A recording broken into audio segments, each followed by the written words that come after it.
प्रणाम।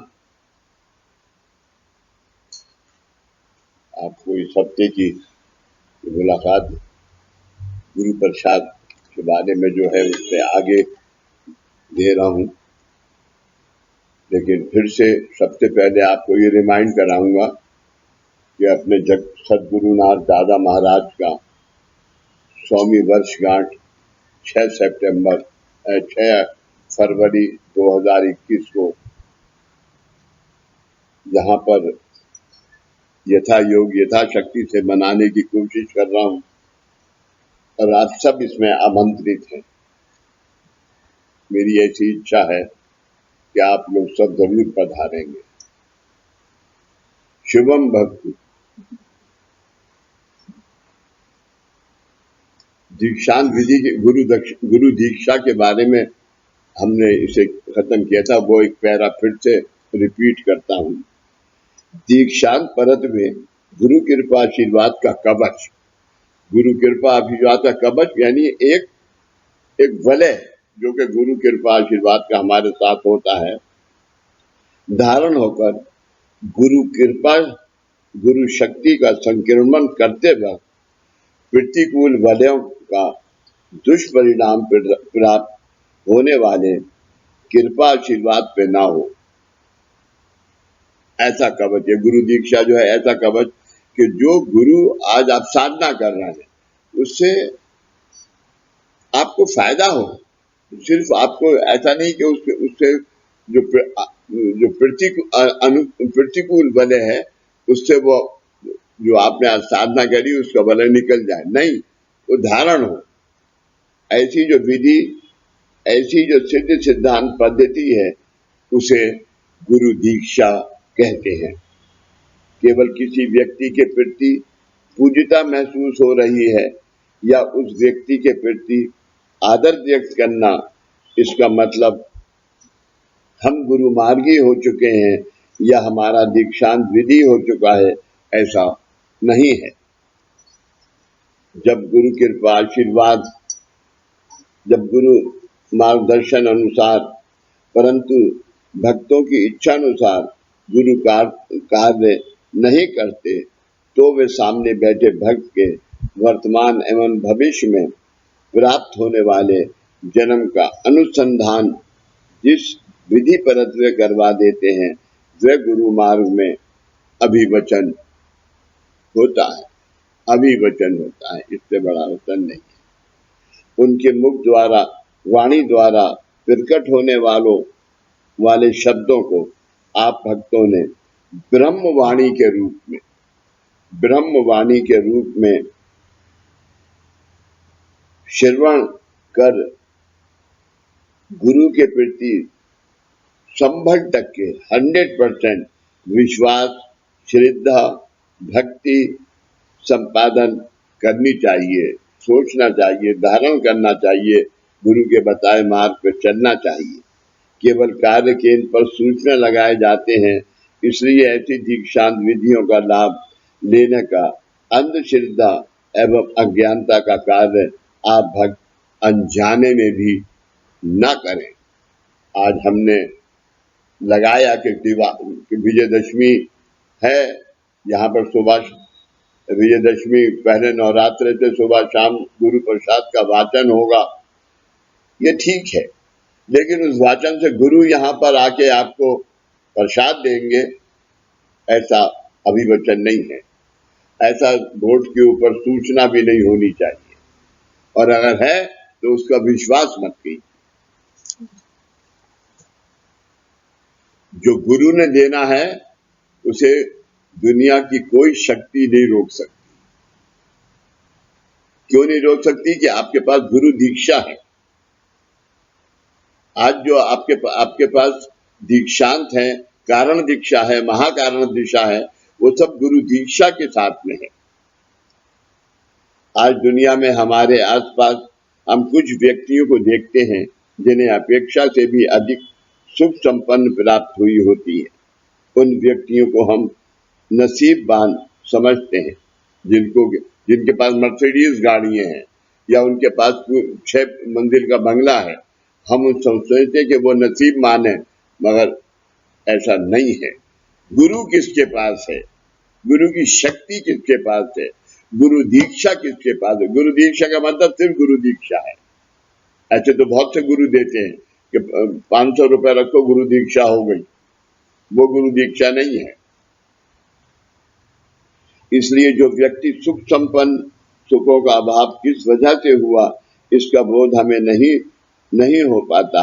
इसलिए जो व्यक्ति सुख संपन्न है, उनका यदि दूसरे लोग हेवा दुश्वास करें तो भी उनकी सुख संपन्नता से बिल्कुल कमी नहीं होगी। इसका कारण है कि उन्हें उनके पूर्व जन्म में से किसी एक जन्म में उनको उनके प्राप्त जन्म का बोध किसी न किसी के ने करवाने के कारण, जिस लय तत्व के कारण जीवन को पूर्णत्व प्राप्त होता है।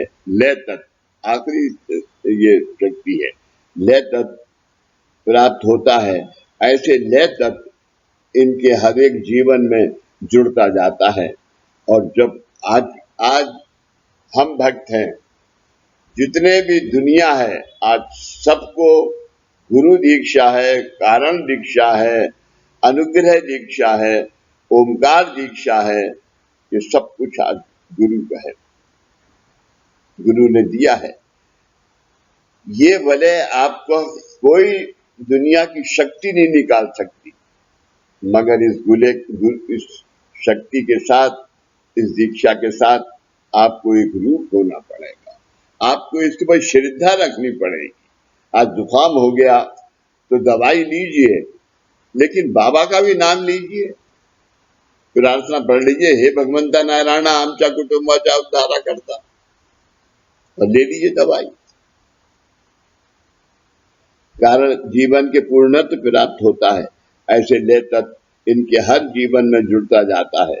और जब पूर्णता, उत्पत्ति, स्थिति, इन अवस्थाओं परत्वे जन्म लेने पर ये दोनों अवस्थाएं लय तत्व में विलीन होने के कारण उन्हें पूर्णता लय अवस्था स्वरूप जन्म प्राप्त होता है।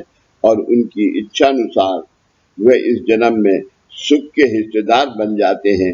इसी अवस्था परत्वे हम इस जन्म में गुरु माध्यम के रूप में मुलाकात होती है।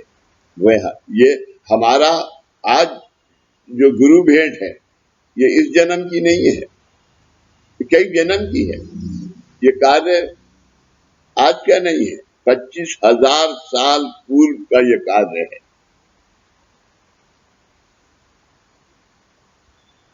फिर भी उनके अनेक पूर्व जन्मानुसार जन्म परत पे उत्पत्ति स्थिति अवस्था को लय अवस्था में विलीन कर, जिस लय अवस्था परत में ये ब्रह्मांड पिंड की जो उपासना देखभाल करता है, उस ब्रह्मांड शक्ति से ये व्यक्ति लय अवस्था से एक रूप हुई होती है। और फिर ये जन्म की जो भी व्यक्ति इस लय शक्ति के अभाव में दुखी कष्टी होता है, उन्हें अपने देहिक माध्यम द्वारा लय शक्ति का लाभ कृपा आशीर्वाद प्राप्त वे करवाकर उनके दुखी कष्टी जीवन को वे सुखावह करते हैं, सुखमय करते हैं। और जब ऐसी अवस्था द्वारा ये कार्य होता है, उस ब्रह्मांड शक्ति उस गुरु माध्यम में अवतीर्ण होती है। इसलिए उन्हें परमेश्वर का अवतार कहा जाता है। लेकिन बाबा परमेश्वर का अवतार नहीं, बाबा खुद परमेश्वर थे। उनके पास तीनों तत्व थे। जब ब्रह्मांड शक्ति का इस प्रकार से पिंड में, ठाकुर भैया के साथ जा रही हूँ। हाँ बेटा, आपको आराम है? आपको आराम है? नहीं, मैंने उससे बात नहीं कर पाया। अच्छा, फिर आज कर लीजिएगा, इसके बाद कर लीजिएगा। देखता अच्छा बाबूजी। ओके बेटा, थैंक यू। नहीं। अगले संडे को मिलते हैं। जी। हाँ, पहले भी मिलते हैं। गुरु माध्यम जगत के दुखी कष्टी लोगों के जीवन को सुख में करने के साधन निराकरण निर्माण कर इस जगत को सुख शांति समाधान की दिशा प्राप्त कर देते हैं। और ऐसा वह अवतार कार्य जिस मानव देह के माध्यम से होता है, उसके जीवन परिसर में ये ब्रह्मांड शक्ति का वलय उनके अंत तक कार्य करता है।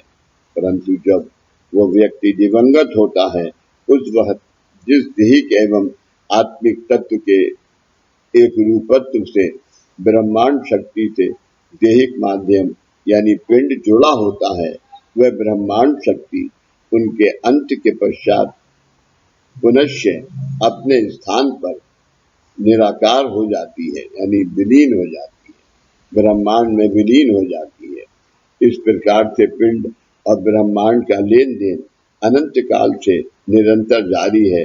आज तक कई अवतारी पुरुषों ने पिंड का ब्रह्मांड से एक रूपत्व कर अवतार कार्य किया, परंतु उनके अंत के पश्चात जिस लय शक्ति के माध्यम से उन्होंने ये जगत के कल्याणार्थ ब्रह्मांड शक्ति को अवतीर्ण किया, वह ब्रह्मांड शक्ति पुनश्च अपने स्थान पर गमन करती है, जिसके कारण अवतारी पुरुषों को लय तत्व जो कि इस क्रिया को करने में समर्थ था, वह आज ये जगत में अवतारी पुरुषों की समाधि के रूप में अस्तित्व में है।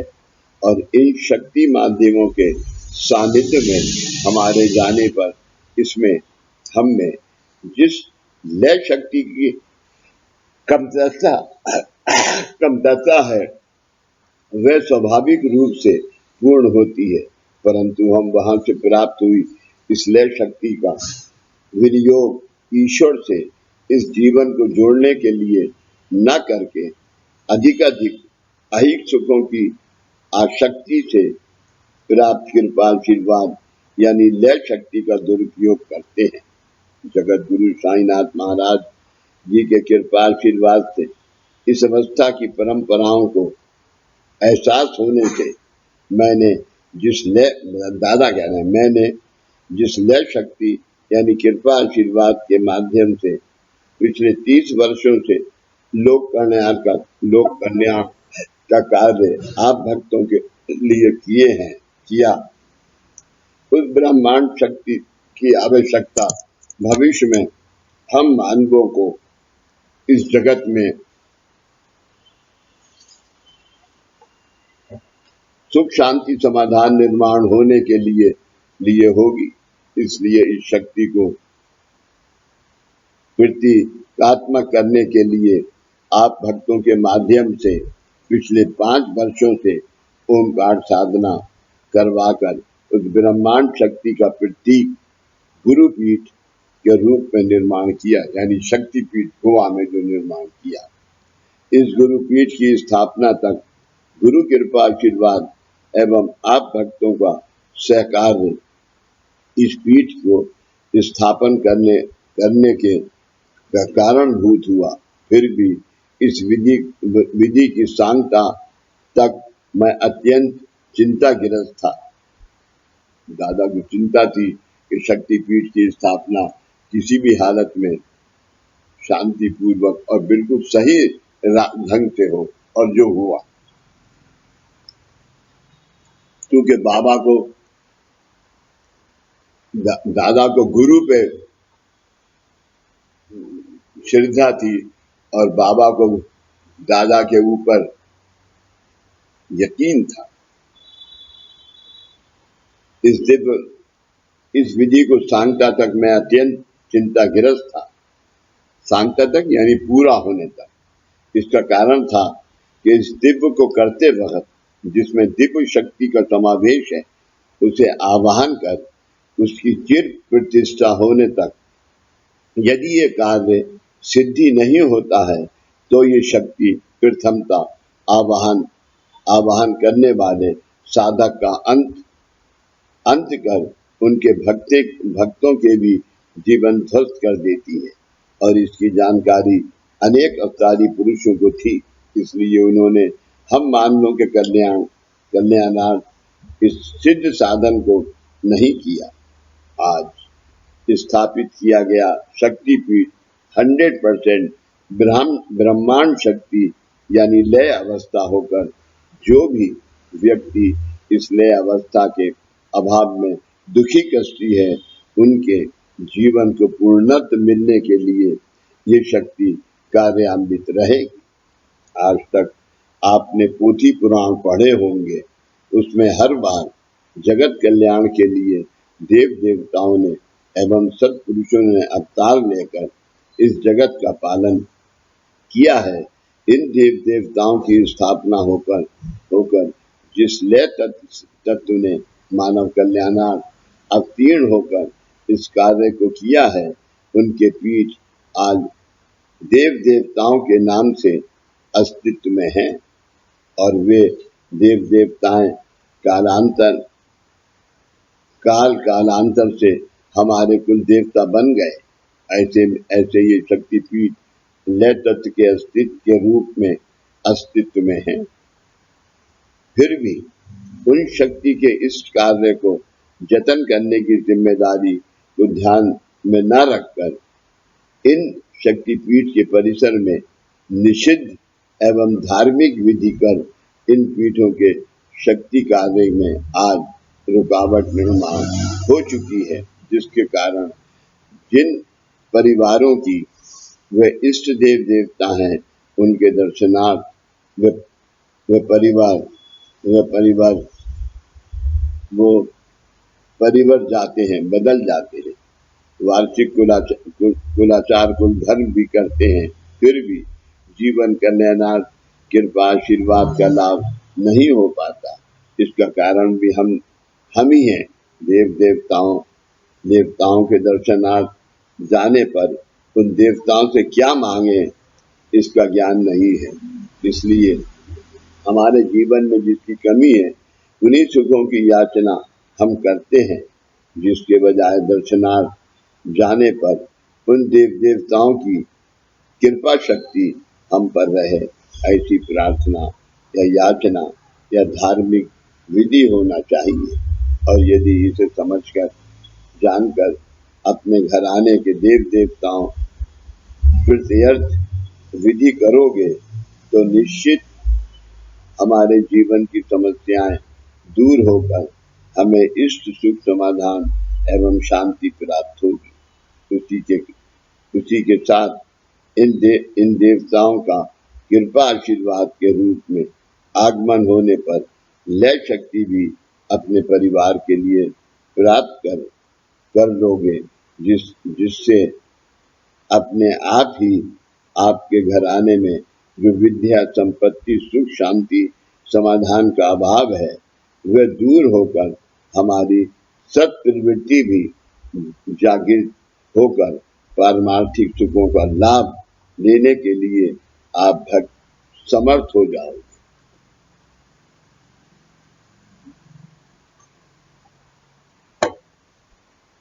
जगत की उत्पत्ति से ही लय शक्ति ने हम मानवों के कल्याणार्थ आवश्यकता अनुसार अवतार रूप में अवतीर्ण होकर जगत का उद्धार देव देवताओं के शक्तिपीठ माध्यम द्वारा किया था। ऐसे जो शक्तिपीठ देवताओं के दक्षिण भारत से लेकर उत्तर भारत तक हम मानवों के कल्याणार्थ हैं। अनादिकाल से इन शक्तिपीठ की स्थापना जिस उद्देशार्थ स्थापन की गई थी, उन उद्देश्य परत में इन शक्तिपीठों की कार्य क्षमता आज भी कार्यरत है या नहीं, इसे देखने के लिए परखने के लिए मेरे स्वयं के द्वारा इन शक्तिपीठों के दर्शनार्थ जाने पर ऐसा अनुभव मिला कि यद्यपि शक्तिपीठ में अधिकारी व्यक्ति ने लय तत्व को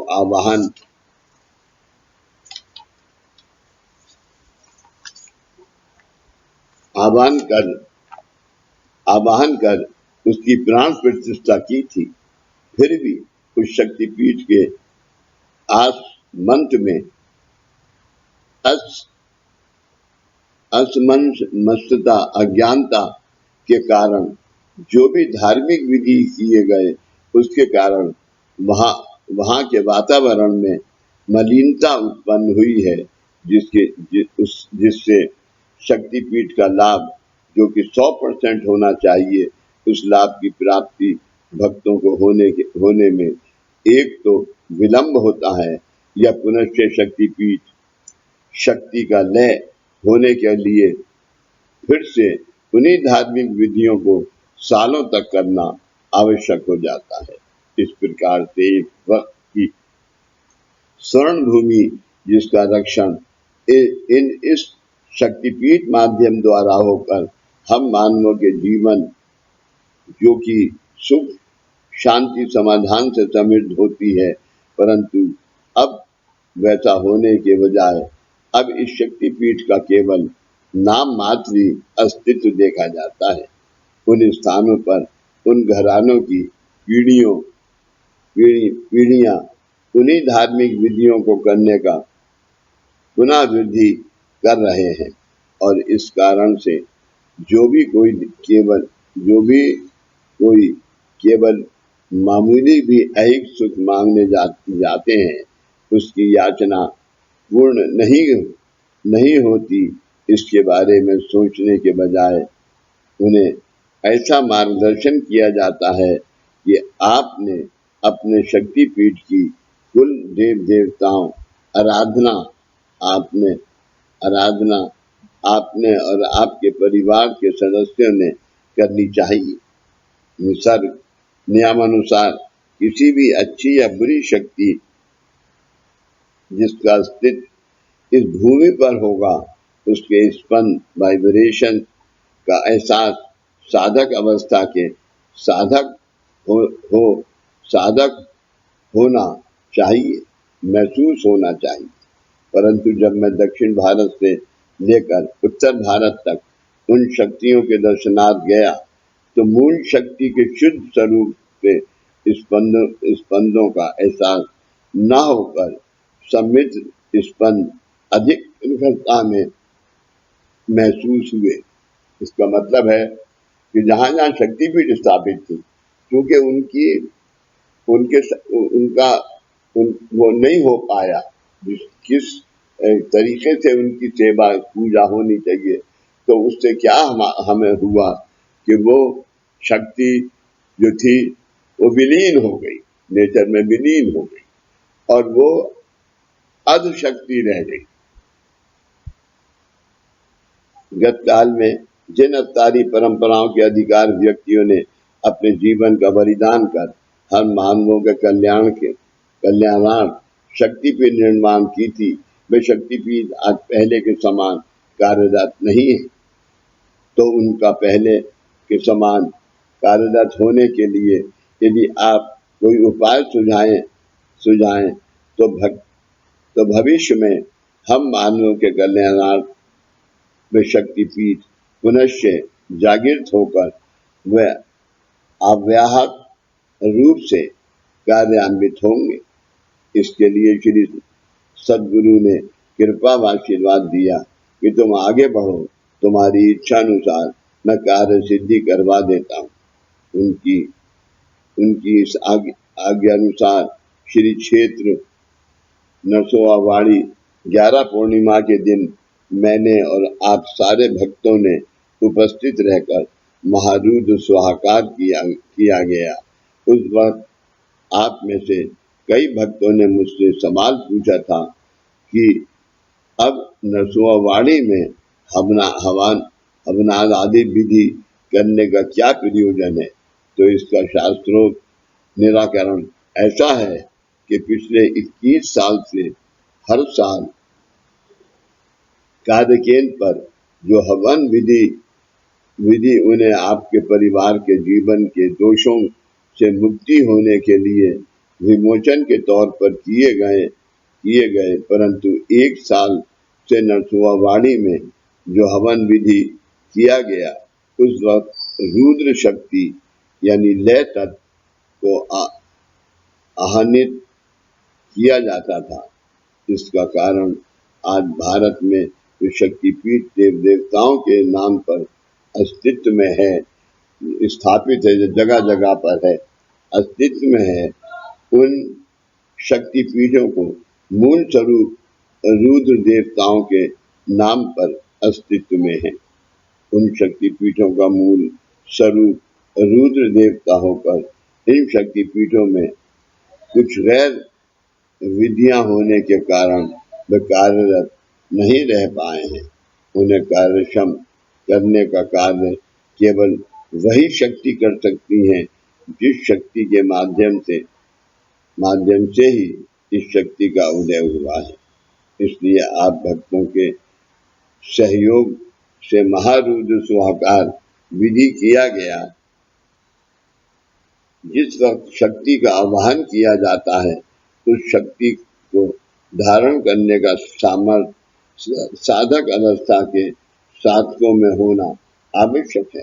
अन्यथा यदि उन शक्तियों को आवाहनित किया गया और उस शक्ति धारण करने के लिए साधक की कार्य क्षमता न हो, ताकत न हो, तो वह शक्ति ये लोक से में सुख शांति प्राप्त करवाने के बजाय प्राप्त सुख शांति के विनाश के लिए कारणीभूत होती है, ऐसा कारण करती है। और इस प्रकार से आह्वानित किए हुए रुद्र शक्ति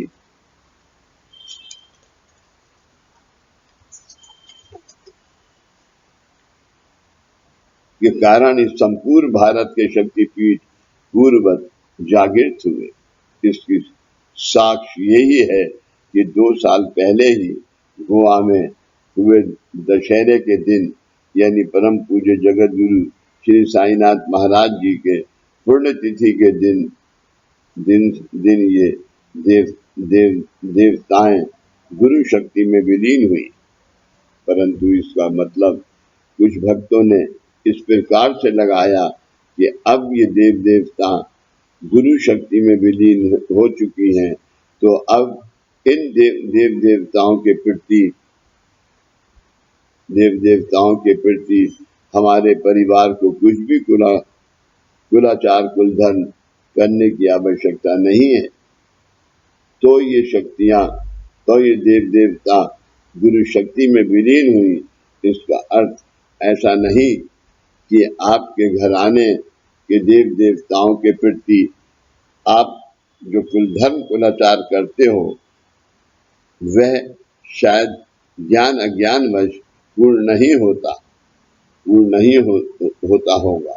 उसके बजाय गुरु मार्गी होने के कारण आप अपने घराने की देव देवताओं को भूल चुके हो, ऐसा अनुभव नहीं मिलना चाहिए। इन देव देवताओं की गुरु शक्ति में इसलिए विलीन किया गया कि आप दुखों के निवारण गुरु मार्ग की ओर जाते हो, फिर भी आपके दुखों के निवारण करने का कार्य लय शक्ति द्वारा ही होता है। यानी जो शक्ति गुरु कृपा आशीर्वाद से लेकर देव देवताओं को तक कार्य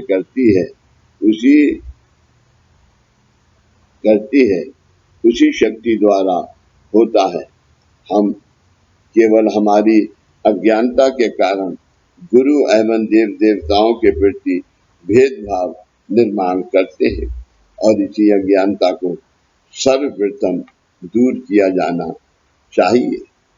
आज तक समाज में कई परिवार व्यक्ति अपने घराने की कुल देवताओं के प्रति पीढ़ियों से कुलधन कुलाचार करती आई हैं, और ऐसे व्यक्ति निवारण कार्य केंद्र पर आने पर सवाल पूछती हैं कि हमने और हमारे घराने की पूर्वापार पीढ़ियों के लोगों ने पूर्ण मनोभावना के साथ इन देवताओं की सेवा की, फिर भी हमारे हिस्से में ऐसी समस्याएं क्यों आती हैं।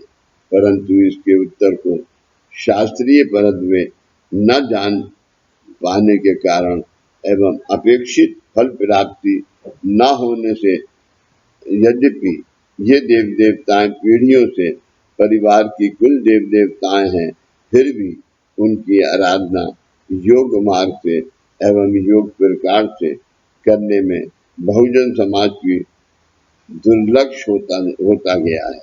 साधारण यानी बहुजन समाज दुर्लक्ष होता गया है, यानी वो इसको समझ ही नहीं पाया, इसको पूरा नहीं कर सका है और आज इसकी शिकायत है।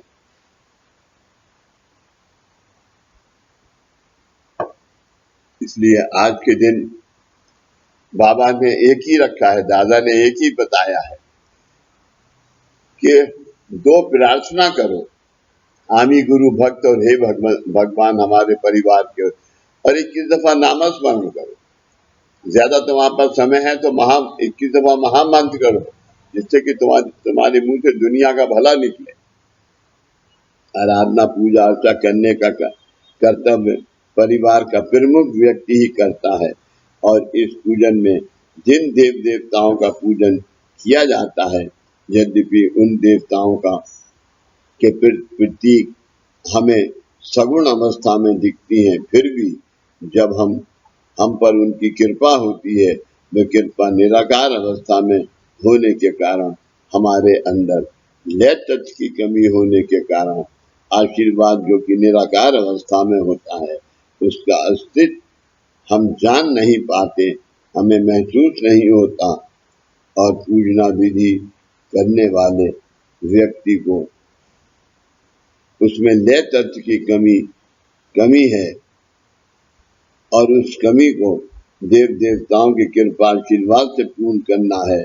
इसका एहसास न होने से यदि ये देव देवताएं कुटुंब कल्याणार्थ कृपा आशीर्वाद देती भी हैं, फिर भी जब तक पूजना विधि करने वाले व्यक्ति का माध्यम कृपा आशीर्वाद धारण करने के लिए, गुरु तो कृपा दे रहा है, लेकिन वो तुम्हारा धारण भी तो हो, क्योंकि तुम्हारा हम जब यहाँ आते हैं तो हमारा पीछे 10 बजे हमें यह करना है, 12 बजे ये करना है, 11 बजे ये करना है, इसमें बिजी रहता है। लेकिन जो काम आज शुरू किया, पहले ये करो, 2 काम, नहीं तो 10 काम कल के लिए रखो, उसमें से सेलेक्ट करो कि पहले कौन सा करना है, उसे करो। लेकिन ऐसा नहीं होता।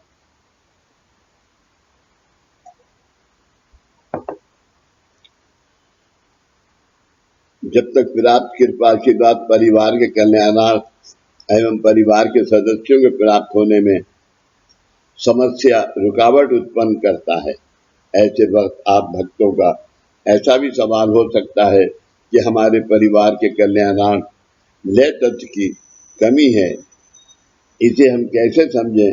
तो इसका अनुमान निकालने की आसान पद्धति ऐसी है, यदि आप अपने इष्ट देवता के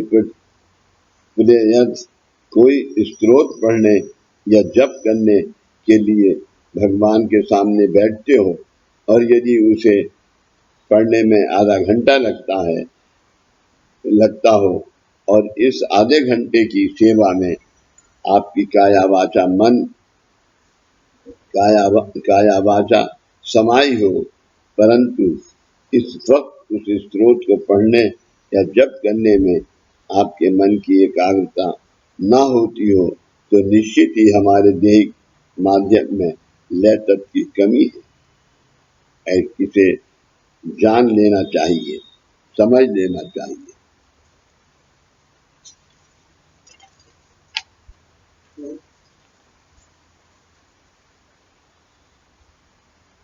ऐसे व्यक्तियों के मार्गदर्शनार्थ आने पर केंद्र पर नियुक्त सेवक उन्हें कुल देवताओं के तीर्थ श्रीफल देकर 5 या 11 हफ्ते के पूजन का निराकरण बताते हैं। उस वक्त कृष्णार्थ आए हुए व्यक्ति सेवक ने सवाल करते हैं कि हमारे कुल देवता की प्रत्यक्ष हमारे घरों में यथा योग्य कुल धर्म कुलाचार किए जाते हैं, फिर भी पुनश्च उन देव देवताओं के प्रतीक के तौर पर इस श्रीफल के पूजन करने का क्या उद्देश्य है? तो इसका उद्देश्य ऐसा है, यदि आप अपनी इष्ट देवताओं के प्रत्याश कुलधन कुलाचार करके कृपा आशीर्वाद प्राप्त करते भी हो, फिर भी इष्ट देवताओं द्वारा दिया गया कृपा आशीर्वाद ये अवस्था निराकार होने से उसे धारण करने के लिए हमारे देहिक माध्यम समर्थ नहीं होते। आप भक्तों ने जो कुछ देवताओं की आराधना एवं कुलधन कुलाचार किया है, उस शक्ति लय का अस्तित्व हम जिस वस्तु में रहते हैं उसी में होता है, और ऐसे वक्त आपको दिया गया कृपा आशीर्वाद स्वरूप श्री फल आज तक किए गए सेवा की फल प्राप्ति होने के लिए माध्यम के रूप में कार्य करता है, और इसकी पहचान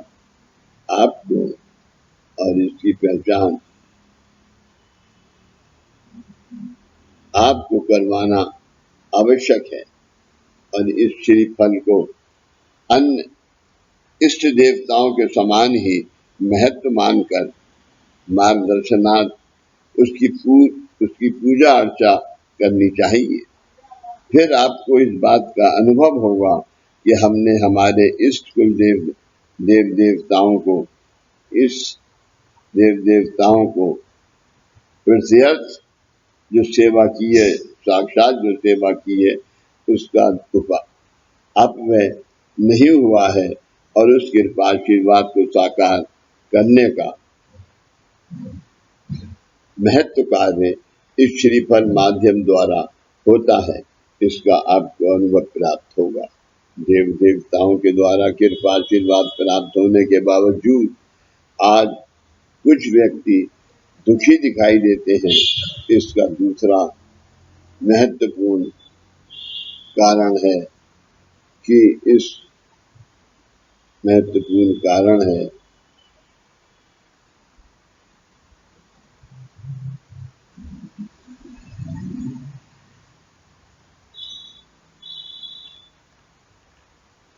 देव देवताओं की सेवा आराधना की है। इस सेवा के फल के रूप में मोक्ष मुक्ति प्राप्त हो, और इसी सदहेतु के साथ वे इन कार्यों को निभाते हैं। उनका ये सदहेतु प्राप्त जन्म के प्रति होता है, परंतु परिवार के अन्य सदस्य उनकी इस भावना को समझ नहीं पाते, और इस व्यक्ति के सालों साल सेवा करने के बावजूद इस सेवा का फल परिवार में प्राप्त नहीं होता। यदि मुक्ति और मोक्ष प्राप्त की अपेक्षा उस व्यक्ति ने सेवा का अंगीकार किया हो, तो ये सेवा उस व्यक्ति ने अज्ञानता से अपने व्यक्तिगत स्वार्थ के लिए की है, ये सिद्ध होता है। और उसी कारणवश सालों साल ऐसी सेवा का अंगीकार करके भी परिवार की समस्याओं के निवारण करने के लिए इस सेवा का लाभ नहीं होता।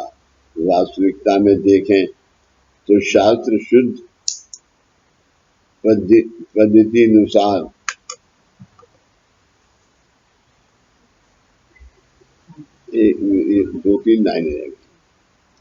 पद्धति अनुसार मोक्ष या मुक्ति सालों साल देव देवताओं की सेवा या आराधना करने से प्राप्त नहीं होती। यदि व्यक्ति स्वयं को प्राप्त जन्म के इष्ट कर्तव्य की पूर्तता करता है, तो प्राप्त जन्म एवं भविष्य में प्राप्त होने वाले जन्म कर्म परत में होते हैं, और कर्तव्य पूर्तता करने के कारण जिन कर्मों का क्षय होता है, उससे अपने आप ही यानी निसर्गता ही मुक्ति या मोक्ष प्राप्त होता है, जो कि सहज धर्म है। इसलिए यदि कर रहे सेवा के प्रति निस्वार्थी रहोगे, निस्वार्थी रहोगे यानी उससे तुम्हारी कोई ख्वाहिश नहीं होगी कि हम ये सेवा कर रहे हैं तो हमें ये मिलना चाहिए। रहोगे तो इस सेवा का लाभ परिवार के अन्य सदस्यों के लिए होने में कोई रुकावट निर्माण नहीं होगी। आज यहीं तक रखते हैं मेरे भाई, फिर अगले संडे को मिलेंगे।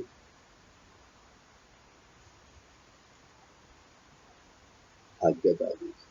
आज 27 है? 27 में 28 27 27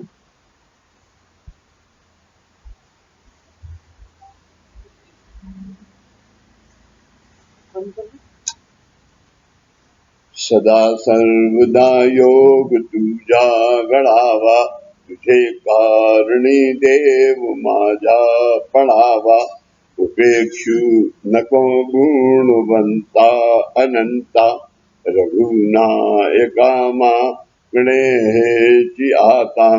उपासनेला दृढ चाल भावे, भूदेव संतासी सदा नभावे। सत्कर्म योगे वैवाल भावे, सर्वामुखी मंगल बोल भावे। ज्या ज्या ठिकाणी मन जाए माझे, त्या त्या ठिकाणी निज रूप तुझे। मीठे विदो मस्तका ज्या ठिकाणी, तेथे तुझे सत गुरु पाय दानी। सच्चिदानंद सद्गुरु साईनाथ महाराज की जय। श्री गुरुदेव दत्त सदानंदाचार्य को सच्चिदानंद सद्गुरु श्री पंत महाराज की जय। श्री गुरुदेव दत्त। सद्गुरुनाथ दादा महाराज की जय। श्री गुरुदेव दत्त।